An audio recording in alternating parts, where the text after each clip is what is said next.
Para iniciar con nuestra historia de hoy nos vamos a remontar a julio de 1944, al final de la Segunda Guerra Mundial. Aquí, en un pueblito en Bretton Woods, en Estados Unidos, se reunieron 44 representantes de distintos países para llegar a un acuerdo. La Guerra Mundial se había acabado y la mayoría de los países del mundo estaban en quiebra, excepto uno que había fondeado a muchos otros países con armamentos y que por lo tanto había juntado y amasado una gran cantidad de oro. ¿Quién era ese país? Estados Unidos. Hoy, en unos minutos de economía, vamos a estar hablando acerca del dólar, del peso, de su relación, de amistad, de rivalidad, de qué significa para nosotros los cambios, de cómo surgió una moneda y la otra, de qué es lo que hemos estado viendo en los últimos meses y de algunos datos curiosos de estas dos monedas que nos hacen mucho cuestionarnos y pensar qué es lo que está pasando con nuestra economía. Así que bienvenidos a este nuevo episodio. Arrancamos. La idea de hacer este episodio nació a raíz de las elecciones de México. Muchos de ustedes me estuvieron preguntando qué está pasando con el peso, con el dólar, por qué se fue para arriba cuando habíamos estado viendo un peso súper estable, qué va a pasar después, debo de cambiar todo mi dinero a dólares. Muchas preguntas de estas por ahí rondaron en redes sociales y quise hacer un video y quise esperarme un poco más a hacer este episodio porque quería que vieran ustedes mismos qué es lo que pasa con el peso y con el dólar cuando suceden hechos como esos. Vamos a explicar eso un poquito más a detalle cuando avancemos en el podcast. Pero quiero empezar con un poquito de historia de cómo llegamos al punto de hoy en día, porque siento que muchos a lo mejor decimos, sí, cuesta tanto $1 para mí que tengo pesos, pero tengo que pagar tanto por $1, pero como que no nos imaginamos qué hay detrás. Como que nos asustamos cuando vemos esos cambios bruscos, pero si realmente entendiéramos un poquito lo que hay detrás, no entraríamos tanto en pánico de lo que está sucediendo. Y ahí les va. Primero me gusta a mí siempre platicar un poquito de historia, ya saben que me encanta la historia. Y cómo pasamos al punto en el que Estados Unidos se convirtió como la moneda contra la que cada país se compara, o sea, nosotros. Si se fijan, yo sé que somos vecinos de Estados Unidos, pero en general la mayoría de las monedas, cuando quieres saber cuánto cuesta una u otra, se compara contra el dólar. Y la razón es porque hace muchísimos años, en los 70s y un poquito más hacia atrás, si nos vamos más a la historia, como les decía, cuando se acabó la Segunda Guerra Mundial, pues muchos países estaban en quiebra. Antes de esto, todavía se usaba muchísimo el oro y muchos metales preciosos para intercambiar objetos. Recordemos que antes de que se imprimieran los billetes, antes de que existiera el dólar, el peso, el euro, la libra esterlina y muchas otras monedas, antes de eso, pues que se usaban monedas para canjear monedas de plata, monedas de oro y otros objetos para intercambiar bienes y servicios. ¿Por qué pasamos del oro al dólar? ¿Por qué se eligió el dólar? Les decía que cuando se acaba la Segunda Guerra Mundial, resulta que muchísimos países que participaron en la guerra estaban en quiebra. Entonces, en esta reunión que sucedió en Bretton Woods, en Estados Unidos, se reunieron los representantes de los países, de 44 países aproximadamente, 22 días se encerraron en un cuarto para dialogar qué iban a hacer, porque era muy difícil ponerse de acuerdo en cómo iba ahora a moverse la economía, el comercio, ya que muchos países estaban quebrados. Y resulta que en esa junta hubo muchos ires y venires de quién iba a ser la moneda más importante después de la guerra. Y como Estados Unidos tenía la mayor cantidad de reservas de oro, y esto era porque pues había financiado la guerra, que eso no nos sorprende, Estados Unidos tiende a hacerlo muy seguido. Había financiado la guerra, por lo tanto había amasado muchísimo dinero. Y entre todos los países hubo pleitos según la historia, pero al final resultó que lo ideal era que Estados Unidos se quedara como al frente de la economía, o sea, que fuera el respaldo de las monedas del resto del mundo, para no andar batallando entre que, oye, que si yo te doy pesos, que si yo te doy libra, que si yo te doy euro, o la moneda que haya tenido cada país en ese entonces, porque la historia fue variando por país, pues fue de que vamos a dialogar siempre que queramos comprar o vender servicios internacionalmente, vamos a dialogar en dólares. Entonces así empieza la historia de por qué por qué el dólar se empezó a agarrar tanta fuerza. Fue a partir de la Segunda Guerra Mundial, se firma este acuerdo de Bretton Woods, que se llamó así por el lugar en donde se firmó, y a raíz de eso el dólar cobra este nivel de importancia. Después, a ese punto todavía no era tan frecuente como que tú dijeras, ok, ¿cuánto vale mi moneda contra el dólar? Sino que luego fue avanzando el tiempo y por ahí en los 70s, el presidente Nixon en Estados Unidos, lo que tú tenías que hacer como país para ser valioso, que tu moneda fuera valiosa, y hasta la fecha tiene un poco que ver, es la cantidad de reserva que tienes en tu país de como la moneda fuerte.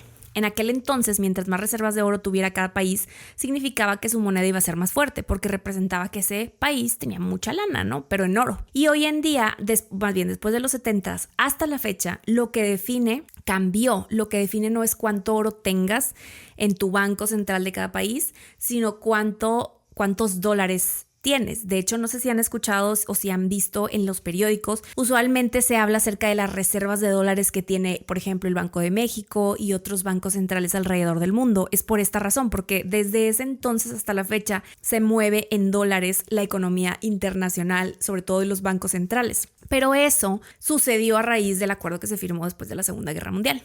Y bueno, para no irnos más al detalle de la historia, porque yo me engancho con la historia, pasa el tiempo y a partir de ese momento se hizo tan común que las economías se compararan contra Estados Unidos siempre, contra el dólar. A partir de ahí empezamos a ver como el tipo de cambio peso, dólar, euro, dólar, libra, dólar.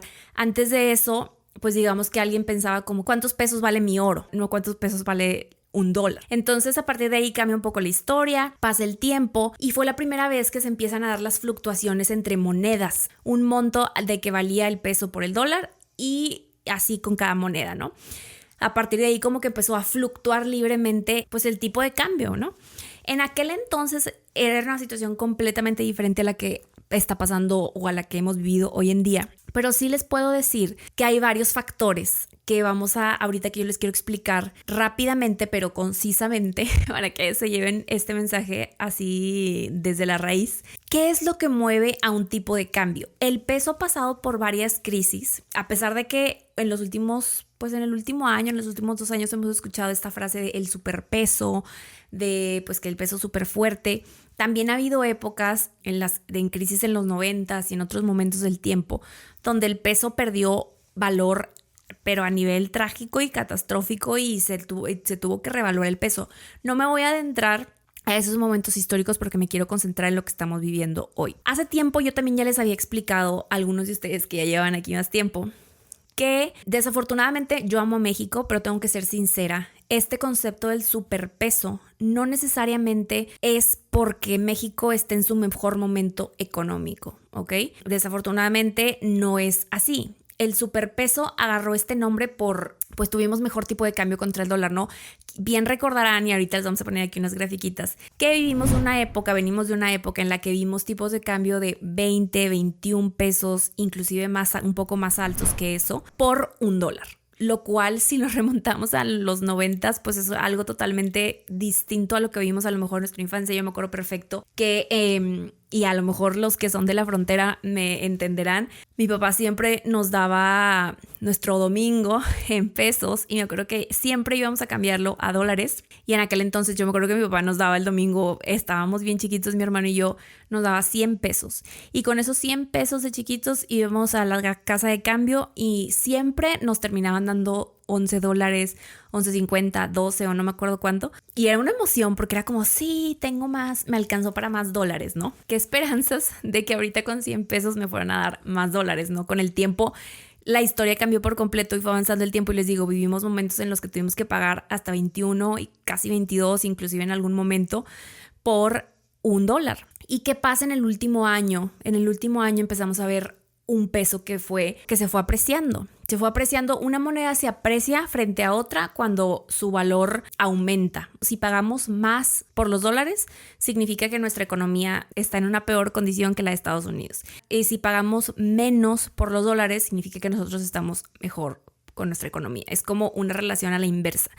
Y ahora, un dato importante en esta historia es ¿por qué pasa esto? ¿Por qué existen estos cambios? Nosotros a lo mejor vamos fluyendo con la vida y decimos como, ay, está alto el tipo de cambio, está bajo, de repente nos paniqueamos cuando suceden cosas como las elecciones que acaban de suceder. Pero ¿qué es lo que está en juego cuando se mueven a esos niveles la economía? ¿Y por qué empezamos a caer en el término superpeso? No digo que no sea cierto porque sí es real que estamos viendo este tipo de cambio, pero tengo que ser sincera, ese tipo de cambio es muy poco probable que dure para siempre. ¿Y por qué? Hay varias razones que mueven a la economía. Una de ellas es el crecimiento económico que tiene cada país, otra de ellas es la deuda que tiene cada país, otra de ellas es la relación entre cómo crece un país y cómo va aumentando o disminuyendo su deuda. Y otra de ellas es la volatilidad de los momentos que estamos viviendo. Y una última que ha cobrado una relevancia impresionante en el último año y medio son las tasas de interés. A mí me encanta hablar de las tasas de interés, ya saben quienes están en mis redes sociales, porque es un fenómeno que estamos viendo actualmente y que está afectando las carteras, afectando o beneficiando las carteras de muchos de nosotros. Nada más para recordar, que todos recordemos, las tasas de interés, acordémonos que si las tasas están altas, significa que nos va a salir más caro pedir prestado, pero si están altas, significa que nos van a dar más rendimiento por nuestro dinero en cuentas de renta fija, como por ejemplo, ya lo hemos platicado, que si GBM, que si Finamex, que si Nu, que si Fondeadora, que si GBM Cash, o sea, todas esas, ¿no? Esa es la tasa de interés, pero las tasas de interés en el último año y medio se han movido históricamente, tanto en México como en Estados Unidos. ¿Por qué? Por la inflación. Recordarán que ahorita la inflación ya se ha estado estabilizando en ambos países, pero el año pasado, no me dejarán mentir, vivimos una super crisis de inflación. O sea, los precios estaban subiendo y subiendo, subiendo, no solo en el supermercado, sino en muchos lugares que los estábamos viendo como muy reflejados, inclusive los que son papás, colegiaturas. O sea, la inflación estaba por todos lados, no me van a dejar mentir. Y entonces, dos países, y no nomás estos dos países, sino en general en el mundo, porque la inflación fue una crisis a nivel mundial, y esos países empiezan a hacer cambios en su economía, empiezan a tomar decisiones, porque cuando algo les afecta a un país, tienen que actuar. No pueden quedarse así como sentados de que, ay, pues que la inflación crezca y ahí que pase lo que pase. No, los países, cuando pasan cosas en el país, pues que tienen que hacer ya sea un presidente o un banco central, tienen que actuar y decir, madres, hoy no podemos tener esta inflación, hay que hacer algo. Y entonces cada país decide qué hacer, qué hilo mover para arreglar los otros problemas. Entonces cuando llega la inflación al mundo, a esta crisis de inflación del año pasado y un año y medio atrás, llega esta crisis y entonces los países dicen, oye, ¿sabes qué? Pues déjame lo más sencillo, rápido, efectivo, es mover las tasas de interés. Si muevo las tasas de interés, la gente ya no va a gastar tanto y entonces la inflación va a empezar a disminuir. ¿Por qué sube la inflación? A ver, esta clase de economía chiquita. La inflación sube porque nosotros consumimos más. O sea, ¿qué pasa cuando todo el mundo queremos un producto? Pues oye, el que lo vende va a decir, ay, déjame le subo el precio porque o le tengo que subir el precio porque no estoy encontrando la materia prima para construir eso, para venderte eso, porque pues todos quieren y ya se me acabó la harina y no hay harina en la ciudad porque todo el mundo anda vendiendo pasteles. Entonces los precios empiezan a subir y eso pasa porque nosotros tenemos dinero para gastar. Entonces, ¿qué es lo que hizo el gobierno de Estados Unidos y de México? Y de Europa y otros lugares también, dijeron, bueno, déjame le subo la tasa de interés a la gente para que no tenga tanto dinero para gastar, porque no voy a dar tantos préstamos y si los doy los voy a dar bien caros para que la gente le piense 3 veces antes de endeudarse y no vaya a irse a comprar cosas. O también voy a subir la tasa de interés para que los que tengan para ahorrar no se lo gasten y prefieran ahorrar porque la tasa está alta. Muchos de ustedes lo vieron. Estas tasas de interés que tienen ahorita, que si Nu, que si GBM, que si Finamex, no se veían en añalalales, y se los puedo así súper confirmar. Venimos de tasas del 3%, no te daban nada de rendimiento. Pasa esto y pues la gente empieza a consumir menos porque es una fórmula. Entonces la gente empieza a consumir menos y con esto pues ya empieza a disminuir un poco la inflación. Pero ¿qué pasa? Que cada país tomó su decisión en una medida diferente. La inflación de Estados Unidos llegó a un porcentaje, la de México llegó a otro porcentaje, la de Europa llegó a otro porcentaje, no fue mundialmente igual.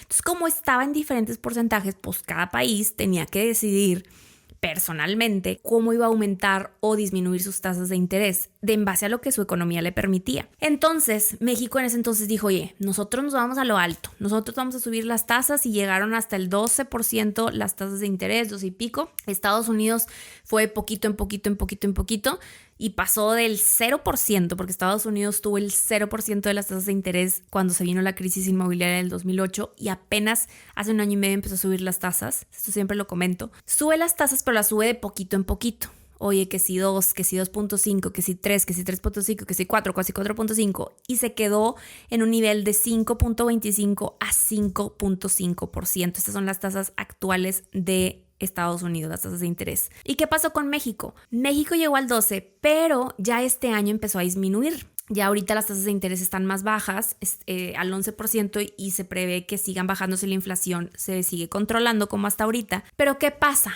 hay una diferencia enorme entre México y Estados Unidos. Estados Unidos se quedó en el 5.5% y México se fue hasta el 12% y ya bajó un poco hasta el 11%, pero no se compara. O sea, el 5.5 contra el 11 es una infinidad, o sea, hay un abismo de diferencia. ¿Y qué implica esto? Ahí les va, porque aquí es donde quiero que se empiecen a imaginar por qué vimos el superpeso. Y no es la única razón, pero es una muy fuerte. Hay esta diferencia enorme, entonces, ¿qué pasa? Lo que refleja los tipos de cambio no nada más es qué tan bien o mal está una economía, sino también cómo se mueve el dinero. Al final de cuentas es oferta y demanda. Mientras más gente quiera pesos o dólares, se va a ir moviendo, ¿no? Si todos queremos dólares y nos acabamos los dólares que hay en México, pues vamos a correr a Estados Unidos a buscar dólares y a lo mejor si nada más hay una persona nos la va a querer vender bien caro el dólar y vamos a estar dispuestos a pagar eso porque pues eso es lo que encontramos, ¿no? Así que eso es lo que pasa con el tipo de cambio a nivel mundial. Cuando alguien demanda mucho de un tipo de cambio, pues se va apreciando, ¿no? Entonces, ¿qué pasa? El flujo de dinero en el mundo se mueve en base a las grandes inversiones. Imaginémonos que yo, Pepita, tengo 28 billones de dólares y Juanita tiene 15 y Mario tiene 10 y así. Y nosotros 5 somos las personas más millonarias del mundo y entre nosotros 5 todo el tiempo estamos decidiendo para dónde se va a ir nuestro dinero en base al que nos ofrezca más rendimiento, porque nosotros queremos invertir nuestro dinero y tenemos la posibilidad de invertirlo en diferentes países. Entonces a nosotros siempre vamos a estar viendo quién nos ofrece un mejor rendimiento por nuestro dinero. Entonces, entre yo, que soy Pepita, entre Mario y entre todos mis amigos que tenemos mucho dinero y mucho capital, pues empezamos a analizar, ok, a ver, ahorita Estados Unidos está ofreciendo una tasa del 5.5, México una del 11-12, Europa una del 2, y así nos vamos viendo, ¿no? Y oye, yo le digo a mis amigos, oye, pues no manches, la tasa de México está en 11. Oye, pues hay que llevar nuestro dinero a México hasta que cambien las tasas y luego a ver quién nos ofrece una mejor tasa. Entonces, porque voltean a ver la de Estados Unidos y a lo mejor ellos tenían su dinero en dólares en Estados Unidos y les están ofreciendo el 5.5. Entonces ellos lo piensan y dicen, ¿sabes qué? Vámonos a México. Vámonos, o sea, no nos vamos físicamente, pero vamos a llevar nuestro dinero a México. Invertimos en un banco de México que nos dé ese rendimiento, que nos dé el 11 en vez del 5. Si ustedes fueran este grupito, yo y mi grupito, ¿qué harían? Pues obviamente se van con quien les dé más dinero, ¿no? El flujo de dinero cambió mucho en el último año y medio, se movió de un país a otro y no digo que nada más México, sino se movió en general en el mundo por la diferencia de tasas y en el caso de México y Estados Unidos es una diferencia muy grande, o sea, del 5.5 al 11 al 12 es enorme, es casi el doble de rendimiento que podías obtener por tu dinero si lo hubieras tenido en México versus Estados Unidos y la gente que tiene mucho dinero, mucho capital, billones de dólares, esa diferencia del 5% representa billones de dólares, no representa $5. Entonces, obviamente esas decisiones pues se toman en el mundo y el capital fluye de un lugar a otro y digamos que si ese dinero llegó a México, pues es como si hubiera llegado inversión a México.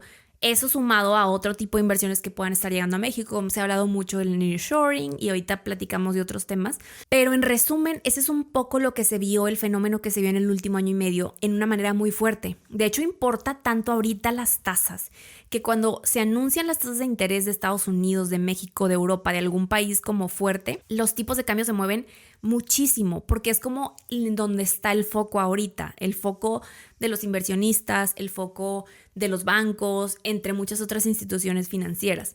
Casi que les puedo decir que es como de las cosas que mueven los tipos de cambio ahorita por las condiciones de cada país en lo que más se fijan los inversionistas y los bancos y las instituciones financieras. Entonces, este diferencial hizo que el peso ganara mucha atracción, lo puso en el foco. Y fue una de las cosas que hizo que el peso ganara tanto poder frente al dólar. Por eso empezó a bajar y nos costaba bien caro un dólar y de repente empezó a ser mucho más barato tener dólares porque el peso se fue apreciando. Entonces viene un poco de este racional. Les digo, hay más factores, ahorita vamos a ir hablando de los demás, pero ese es uno de los principales y hasta la fecha principales. Cuando Estados Unidos empiece a bajar sus tasas y México también, que lleguen a un punto en el que ya estén muy similares, les digo, en un punto hace un par de años, no nos vamos a tener atrás, hace unos 2 años, las tasas de interés en México estaban como en 3, 3.5, inclusive a veces 2, y en Estados Unidos estaban en 0. Pero la diferencia era muy pequeña, o sea, de 0 o de 1, porque a veces en Estados Unidos también estuvo en 1, de 0 a 2.5 pues no es mucho. Entonces la gente a lo mejor en ese entonces no le pensaba tanto en, puede ser una oportunidad tener el dinero en México para crecer nuestro dinero, pero no es una diferencia tan grande, pues mejor lo dejo en Estados Unidos o busco otra opción. Pero ahorita cuando vemos un 5.5 contra un 11, pues sí es ahí una diferencia bastante grande y no se lo piensan tantas veces. Entonces bueno, esa es una de las razones por las cuales el peso ganó mucha fuerza contra el dólar americano y sigue así. Les digo, hasta que empecemos a ver que se van igualando otra vez las tasas de interés, vamos a ver otra vez como el peso perder un poco de tracción, y es algo natural, es algo que pasa en el mercado, no nos tenemos por qué asustar, son etapas de la economía, las tasas de interés también son etapas. Yo ya les he dicho muchas veces que las tasas de interés aprovechen para quien tenga dinero que ahorrar, aprovechelo, que si los fondos de inversión de los bancos, aprovechelo, que si en Nu, que si en Fondadora, que si en GBM Cash, que si en Finamex, porque no van a durar para siempre. Entonces creo que es un muy buen momento para quien todavía tiene esos ahorros, esas inversiones que quiere tenerlos en renta fija y en líquida, y en inversiones líquidas es un gran momento para todavía hacerlo. Y pues así como esas tasas de interés no van a durar para siempre, el tipo de cambio tampoco va a durar para siempre, el superpeso no va a durar para siempre. Lamento decirlo, pero es la realidad, porque son ciclos de la economía. Todo lo que sube en algún punto del tiempo baja, a veces se puede tardar años, a veces se puede tardar meses, pero así funciona. Ahora, otro factor que ha jugado mucho también en el dólar y en el peso viene de otro de los temas que les platicaba, la deuda y el crecimiento económico.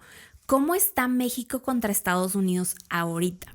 Si han visto las noticias en el último año y medio, inclusive algunos videos que yo hice hace un par de meses, hemos hablado que Estados Unidos es uno de los países más endeudados del mundo, pero no poquito, muchos. Está en el top 10 de los países más endeudados del mundo, es más, top 5 si no me equivoco. Ahorita les pongo aquí el listado para que lo vean. Estados Unidos está tan endeudado que sobrepasa su capacidad de pago. En Estados Unidos y en México yo no les voy a decir ahorita que es equiparable la deuda, porque es totalmente en diferentes condiciones. México tiene diferente cantidad de población, tiene diferente recaudación de impuestos, o sea, no es comparable una con la otra. De hecho, la deuda de Estados Unidos es muchísimo más grande que la de México en dólares, por muchísimo. Pero lo que sí se ve, hay una cifra que se fija mucha gente en el mundo de las inversiones, que es la relación entre la deuda y el crecimiento económico, el GDP o el famoso PIB, ¿ok? Nada más para recordar, el PIB o el GDP es este crecimiento económico, es lo que refleja cuántos bienes y servicios se producen en un país. Entonces, si tú ves el GDP o el famoso PIB de México o de Estados Unidos, cada vez que lo ves, porque se reporta cada trimestre y también lo vemos anualmente, vemos cuando es positivo, significa que el país de un mes a otro o de un trimestre a otro creció, y si lo vemos negativo es que decreció, o sea que por alguna razón se produjeron menos cosas, se vendieron menos cosas. Entonces eso, digamos que es lo que hace que el país genere algo, ¿no? Impuestos, que genere economía. Y si se genera economía, significa que hay dinero para pagar la deuda, ¿no? O sea, es como nosotros, si no trabajamos y tenemos deudas, pues ¿cuándo las vamos a terminar de pagar? Nunca, ¿no? Entonces, ¿qué define nuestra capacidad de pagar las deudas? Pues qué tanto ganamos. Entonces, digamos que esa es la relación de los países. Los países también tienen que ganar dinero porque también piden prestado. Le piden prestado a bancos mundiales, al Banco Mundial, al Fondo Monetario Internacional y a otras instituciones internacionales. Entonces, ¿qué ha pasado en los últimos años? México también se ha endeudado, pero Estados Unidos se ha endeudado a un nivel histórico, al grado de varias veces en los últimos años haber tocado su techo de deuda. El techo de deuda es el límite como por ley que tiene Estados Unidos para no endeudarse más, porque ya es demasiado, y si se supone que si sobrepasas ese techo, literal pudiera pasar que un día no tuvieras dinero para pagar la nómina ni de ningún funcionario público y nada público, o sea, ningún programa social, o sea, de repente un día sería como ya se acabó el dinero, ya no hay más. Ese techo se ha subido y se ha subido y se ha subido porque se topa, porque se endeuda Estados Unidos y dice, no, pues déjame tantito más. Y así ya van varios años que el techo va subiendo y subiendo y subiendo. Entonces, hoy en día Estados Unidos está endeudado a relación con su PIB. Está endeudado, déjenme les digo cuánto, porque es una cifra. Los países más endeudados a nivel mundial tenemos a Sudán, a Japón, a Singapur, a Singapur, Grecia, Italia y luego a Estados Unidos. Estados Unidos está endeudado en un 123% en relación a su PIB. ¿Qué significa esto? Si está por encima del 100% significa, digamos que el 100% es que estás en ceros. O sea, literal, lo que sale de tu bolsa es para pagar la deuda que tienes. Si estás arriba del 100% es que literal no tienes para pagar lo que debes. Y si estás por abajo del 100% significa que estás generando lo suficiente para pagar tu deuda.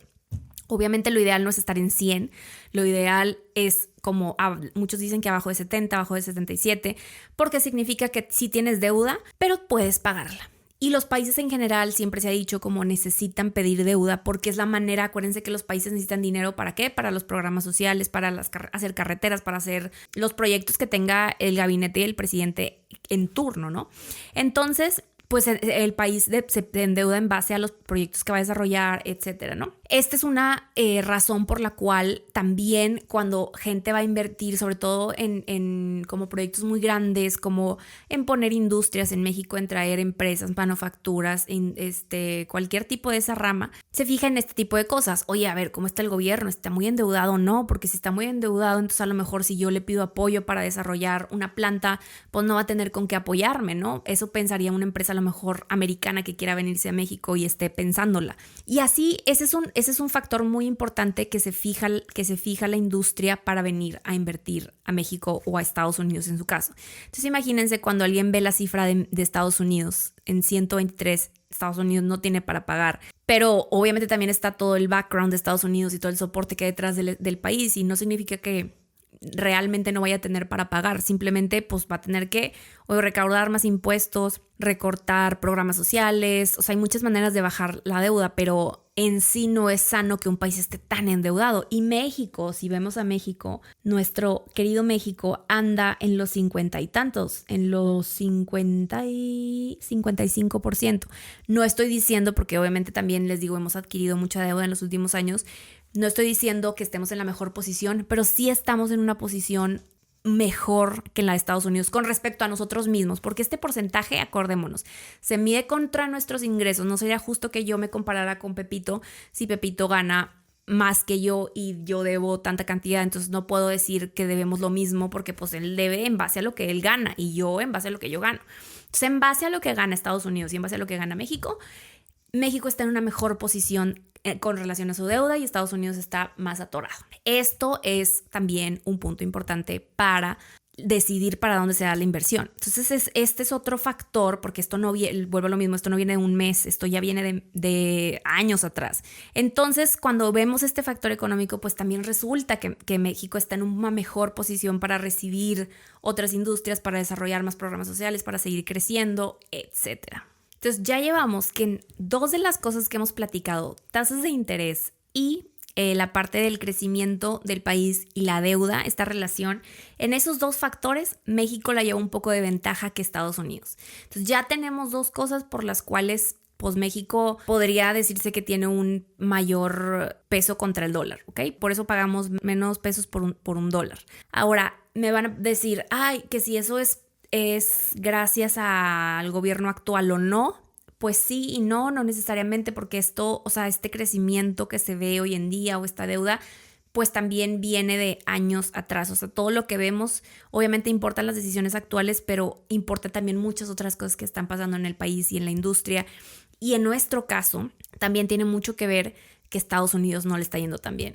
O sea, creo que también, así como les digo, amamos México, pero hay que reconocer que realmente Estados Unidos no está en su mejor posición, está muy endeudado. Les digo que no tiene las mejores tasas de interés ahorita, entonces pues no es tan atractivo contra nosotros. O sea, sí hay un par de cosas, Estados Unidos no está pasando por su mejor momento económico, entonces pues eso también le afecta y eso digamos que nosotros, digamos, ¿quién está al lado? Pues México, entonces pues nos beneficiamos de que a Estados Unidos no le esté yendo tan bien en ese aspecto. Entonces hay que ser realistas con esto. ¿Por qué? Porque creo que tampoco se vale como yo no soy la verdad de un partido ni mucho menos, pero creo que hay que ser realistas con el hecho de cuando vemos cosas en el país, hay que ser realistas de dónde sí es culpa y de dónde no es culpa, ¿ok? Así como yo puedo decirles que el peso que esté como esté contra el dólar, pues no es el aplaudirle 100% al gobierno actual porque pues también depende que esto, porque tiene mucho que ver con que Estados Unidos no le está yendo tan bien.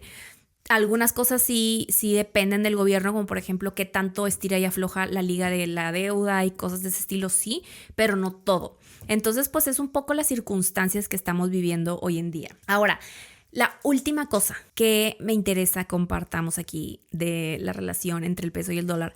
Estas son algunas de las más importantes hoy en día, ¿ok? No voy a hablar de absolutamente todas porque hay varias otras, pero esas son las más importantes que mueven la aguja hoy. La última se llama volatilidad. Y la volatilidad, yo sé que a lo mejor muchos de ustedes no están relacionados con ese término, quien tal vez estudió finanzas o se mueve en el mundo de negocios y financiero, sí lo pueda como tener más fresco. La volatilidad es qué tan drásticas están las subidas o las bajadas de algo, ¿no? O sea, esto háblese tanto del precio de un bien como, oye, que si la leche, que si el queso, que si la tortilla, se disparó para arriba o se disparó para abajo, que para abajo no ha pasado, pero para arriba. Eso se llama como volatilidad, ¿no? Y pasa usualmente cuando escasea uno de los productos para fabricar o algo pasa, ¿no? Entonces la volatilidad se ve en muchas cosas en nuestro día a día y en los tipos de cambio no es la excepción. La volatilidad se da, les digo, cuando escasea un producto o cuando pasan cosas muy importantes, ¿no? O típico que cuando hay una tormenta enorme y se pierden las cosechas de algunas frutas o verduras, se dispara el precio, ¿no? Lo hemos visto muchas veces durante nuestra vida. Entonces lo mismo pasa con los tipos de cambio. Cuando pasan cosas que afectan el cómo se mueven los tipos de cambio, pues también se disparan y se van para arriba de repente y se van para abajo de repente. ¿Y de qué hemos platicado que importa para que se mueva el tipo de cambio? Las tasas de interés, la deuda, el crecimiento, y dijimos, ¿quién decide la deuda o quién decide como qué tanto crecimiento no hay en base a programas sociales o no? Pues un poco también el gobierno. Entonces, les digo, no es lo único, pero sí es una parte también, pues, importante. Entonces, ¿qué pasa cuando se vienen elecciones? Pues, obviamente el mercado va a reaccionar ante las elecciones. ¿Por qué? Porque son elecciones y porque va a cambiar la estafeta, no sabemos quién va a quedar. Esa volatilidad hasta la tenemos nosotros porque tampoco nosotros como ciudadanos sabemos qué es lo que va a suceder. Entonces el mercado igual, los inversionistas también tienen la misma pregunta. Oye, ¿van a seguir con las mismas políticas? ¿Será que se van a endeudar más? ¿Se van a endeudar menos? ¿Nos van a cambiar alguna jugada o no? Entonces ahí está como pues pregunta en el público inversionista de qué va a suceder. Y esa pregunta hace que pues sean más, le piensen 3 veces para mover el dinero, de que, bueno, déjame mejor me espero o saco tantito mi dinero de ahí en lo que se pasan las elecciones o hago este movimiento porque no sé qué va a pasar. Y eso aplica para cualquier país, no es algo exclusivo de México. Yo sé que también nosotros íbamos a vivir una elección bastante como complicada en el tema de que pues había mucha expectativa de que, oye, va a ser el mismo partido, va a continuar ese proyecto o no, qué va a pasar. Entonces sí había como este nerviosismo, pero a la vez esto pasa siempre en todos los países. O sea, si nos vamos a las elecciones de Inglaterra, cuando hay elecciones en Inglaterra, la libra esterlina va a estar arriba y abajo también. Cuando hay elecciones en cualquier país, su moneda va a estar como subiendo y bajando más de lo normal o haciendo picos que no habíamos visto. Y eso es lo que pasó en México. Eso es lo que pasó en México y seguramente va a volver a pasar en cuanto inicie el nuevo gobierno, porque va a estar esta pregunta de, oye, ¿qué van a hacer? ¿Cómo le van a, cambiarán o no las cosas? ¿Qué va a suceder? Y lo mismo va a pasar cuando se vengan las elecciones en Estados Unidos, que van a ser el próximo 5 de noviembre. Así que también hago este video porque no quiero que se me paniqueen, porque estoy segura de que cuando se vaya acercando la fecha del 5 de noviembre va a haber mucha volatilidad entre el dólar y el peso, porque también van a ser unas elecciones complicadas en Estados Unidos. Hay reelección de uno u otro de los candidatos, de demócrata, de republicano. Ahorita, oye, que sí con el atentado de Trump, pues van a ser unas elecciones pesadas en Estados Unidos. Entonces vamos a estar viendo volatilidad a partir de, no sé a partir de qué fecha, pero para el 5 de noviembre seguramente vamos a estar viendo volatilidad. Vamos a ver seguramente otra vez ese pico o un pico tal vez más alto del dólar y el peso, así como muchos paniqueados de que, otra vez estamos en 18 y vamos a llegar al 19 y quién sabe qué, pues a lo mejor vamos a volver a ver esto. Entonces, este mensaje es mucho para que nos normalicemos el término de volatilidad, porque sé que también mucha gente se mega paniquea de que, casi, ¿no? Como me voy a ir del país porque estamos yéndonos a la fregada, porque el tipo de cambio subió. A ver, no necesariamente. O sea, recapitulando lo que ya expliqué un poco, no nada más, o sea, el tipo de cambio no es porque México está en su mejor momento, sino también tiene mucho que ver porque Estados Unidos no está en un buen momento. Así que si lo vemos así, pues realmente no es como que nos estamos yendo a la fregada, simplemente se están moviendo las cosas. Entonces, en las elecciones de Estados Unidos, como van a haber tantas cosas moviéndose, tantos hilos moviéndose, son dos proyectos completamente diferentes, son dos proyectos como que han agarrado mucha fuerza, pues tanto así que ahorita pues ya vieron el atentado de Trump, que tuvo Trump en el meeting de su partido. Entonces seguramente van a estar sucediendo cosas, no digo, ojalá que no sucedan más cosas así, pero van a ser unas elecciones fuertes, o sea, va a haber cosas sucediendo en la economía, en los tipos de cambio, y lo digo también para que estén tranquilos y para que, no sé, aprovechen las oportunidades. Yo creo que también mucho el mensaje es así como de el mundo siempre se está moviendo, la economía siempre se está moviendo, los tipos de cambio siempre se están moviendo, y yo soy fiel creyente de que hay que aprovechar las oportunidades y que las oportunidades no se aprovechen de nosotros. ¿Qué significa? Que si tú ya sabes que vas a hacer un gasto en dólares este año y estás viendo hoy en la casa de cambio un tipo de cambio muy bajo y tienes en tu casa ahorrados pesos, pues oye, toma la oportunidad y ve y cambia los dólares porque ya sabes que vas a necesitar los dólares, ¿verdad? O viceversa igual. Entonces creo que también se trata mucho de esto, el tomar decisiones inteligentes y el ver más allá del pánico y el qué va a pasar y me voy a ir del país y que estamos yéndonos a la fregada. Creo que es esa parte de sentarnos y decir, ok, México está así, va a ser normal que el tipo de cambio no dure para siempre, les digo, tristemente se los tengo que decir, va a haber volatilidad, pues mejor toma tus decisiones en base a lo que estamos viviendo, ¿no? O sea, también creo que eso es lo más inteligente y sensato que todos podemos hacer en la vida, tomar decisiones que estén en base a lo que queremos en un futuro. Les digo, si ya sabemos que vamos a tener gastos en dólares, oye, pues de una vez comprar los dólares baratos, ¿no? Si tienes el dinero.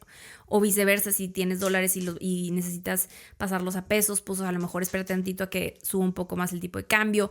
Tomar este tipo de oportunidades. No estoy diciendo que yo tenga una bolita mágica de lo que va a suceder, pero les digo, los ciclos económicos existen y son cosas que pasan, así que con esto voy a ir cerrando un poco el episodio. Ya nada más sí quiero darles los fun facts, porque para no reírnos porque no son fun facts graciosos en ese aspecto, pero ¿por qué? Ahí le va uno. ¿Por qué se llama peso? ¿Por qué se llama peso mexicano? O sea, ¿de dónde salió la palabra peso?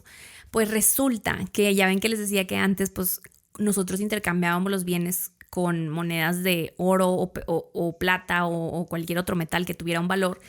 Entonces lo que sucedió cuando no sabían cómo llamarle a cómo se iba a llamar en México la moneda y en general en los países que se llame peso, pues lo que hacían era pesaban antes, oye, pues cuánto oro es, ¿no? Cuánto plata es, cuánto metal es. Entonces lo pesaban, entonces daba un peso. Nos decían como, ese peso es por ese oro te doy esa chaqueta, ¿no? Entonces de ahí se quedó el término peso. De ahí viene la palabra peso mexicano y peso argentino y peso, los pesos que sean que existan en la economía. Ese es un dato. Y otro dato es por qué le llaman a los dólares los billetes verdes. ¿Se acuerdan de ese término que lo hemos escuchado mucho, típico de que el billete verde? Y realmente no es verde. O sea, no sé, como está muy arraigado, me sorprende eso, pero realmente el billete no es verde, es como grisecito, no sé qué color es, pero no es verde. Entonces, el término de los billetes verdes viene porque una de las primeras cosas que en Estados Unidos también, pues, la manera en la que se intercambiaba el dinero es que se empezaron a hacer como unas notas que eran verdes y estas notas eran como un poco el papel que estas notas eran un poco como los primeros dólares, pero no eran dólares, se les llamaba simplemente como green checks y eran verdes por la tinta, o sea, se quedaba verde la tinta, pero realmente no había algo como detrás del verde. Entonces, pero desde ahí viene el término de los billetes verdes. Evolucionó el tiempo y pues ya el billete en sí no es verde, eso era simplemente por la tinta de cómo estaba impresa la nota, pero por eso se llama. De ahí viene el término de los billetes de los verdes. Y pues esos son nuestros 2 fun facts. Ya le voy a ir cerrando el episodio porque quería que fuera corto, directo y al grano. Espero que se lleven el mensaje de este episodio. Hay muchos más detalles, nos podemos meter a platicar más de lo que son los tipos de cambio y lo que está pasando, pero creo que el mensaje esencial lo tienen. Vamos a ahí tener nuestros resúmenes y nos vamos a ver próximamente en nuestro próximo episodio. Nos tocaban unos minutos de economía, así que nos vemos hasta la próxima. Gracias por estar aquí. Si tienen dudas, ya saben que me pueden escribir en los comentarios de YouTube, en Instagram, en Facebook también y en TikTok. Así que nos estamos viendo por aquí. Que tengan una excelente semana. Hasta aquí mi reporte.